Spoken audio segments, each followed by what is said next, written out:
Radhe Radhe everyone, मेरे channel Jyoti Prakash पर आपका स्वागत है। फ्रेंड्स, आने वाली 30 अप्रैल को मनाया जाएगा अक्षय तृतीया का पर्व।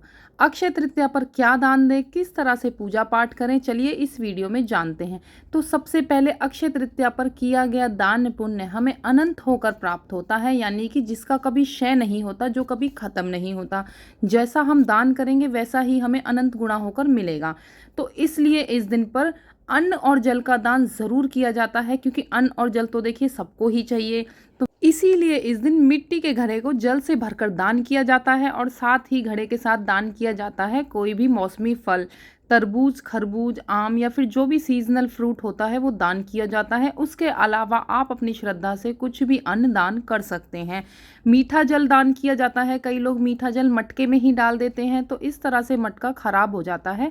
अगर आप मीठा जल दान करना चाहते हैं तो बस एक चुटकी उसमें चीनी मिला दें और बाकी चीनी को या जो भी मीठा है उसे अलग से दान करें।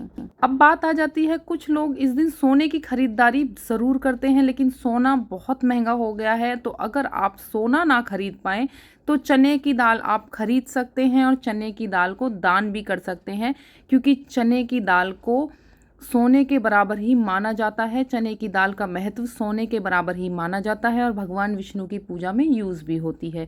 भगवान विष्णु और माता लक्ष्मी की पूजा का इस दिन विधान है, तो पूजा करते समय भगवान विष्णु की और माता लक्ष्मी जी की आरती ज़रूर करें। हो सके तो कहानी पढ़ें, जो कि आजकल तो सब जगह अवेलेबल हो ही जाती है। फ़ोन पे आप कहानी सुन सकते हैं।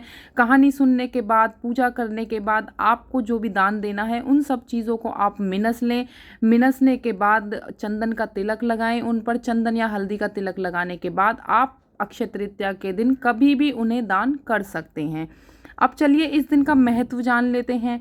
अक्षय तृतीया के दिन भगवान परशुराम जयंती भी मनाई जाती है, जो कि विष्णु जी के ही अवतार हैं। कहते हैं भगवान परशुराम जी ने आज ही के दिन अवतरण लिया था।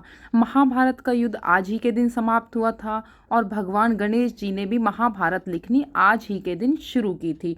श्री कृष्ण भगवान ने जब द्रौपदी और पांडव वनवास में थे तो उन्हें एक अक्षय पात्र दिया था और उनसे कहा था कि इस पात्र के रहते तुम्हें कभी भी वनवास के समय में जल और अन्न की कमी नहीं होगी। इसीलिए अक्षय तृतीया का दिन जो है बहुत महत्व रखता है और ये त्यौहार मनाया जाता है। इसीलिए इसे अक्षय तृतीया बोलते हैं। बांके बिहारी जी के मंदिर में उनके चरणों के दर्शन आज ही के दिन होते हैं। साल में एक बार उनके चरणों के दर्शन होते हैं। और यदि आप लड्डू गोपाल जी को रखते हैं, उनकी सेवा करते हैं, तो आज के दिन उन्हें चंदन का लेप लगाने के बाद ही उन्हें नहलाएं। चंदन का प्रयोग विशेष महत्व रखता है वैशाख माह में, क्योंकि गर्मी शुरू हो चुकी है और चंदन की तासीर बहुत ठंडी होती है। तो श्री हरि को जो भी स्वरूप आप उनका रखते हैं, लड्डू गोपाल जी रखते हैं, तो उनको चंदन का लेप ज़रूर लगाएं। तो इस तरह से अक्षय तृतीया का पर्व मनाया जाता है, पूजा पाठ की जाती है, दान किया जाता है, श्री हरि के चरणों के दर्शन होते हैं और की जाती है बहुत सारी खरीदारी।